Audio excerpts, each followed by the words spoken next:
Den industri, vi har, og den arbejdskraft, der bliver efterspurgt i Esbjerg i øjeblikket, er jo meget inden for ingeniørfaget, som er meget målrettet imod offshore olie og gas og imod vindindustrien.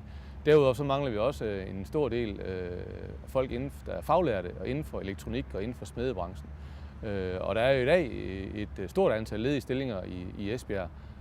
Så jeg vil sige på den måde, at altså, er man villig til at tage en tur til Esbjerg, så er der helt sikkert også arbejde at få inden for mange forskellige brancher. Hvis vi fortsætter med at være omstillingsparate, med at være dynamiske, og det er der ikke nogen tegn, der tyder på, at vi ikke gør, jamen så har vi alle muligheder her i Esbjerg for at videreudvikle ikke bare havnen, men også byen. Vores mangeårige historie inden for olie og gas har vi jo tiltrukket mange forskellige nationaliteter her, og vi er jo i dag en meget international by faktisk, og vi har en international skole, som er rigtig godt kørende.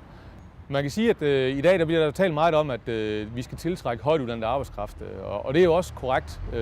Personligt mener jeg, at der er brug for alle i det her samfund her. Vi kan ikke bare leve af at have højtuddannede udelukkende. Vi skal også have mellemuddannede, vi skal have faglært personale, smede, elektrikere, tømrere. Vi skal have det hele. Der er brug for det hele i det her land, det mener jeg.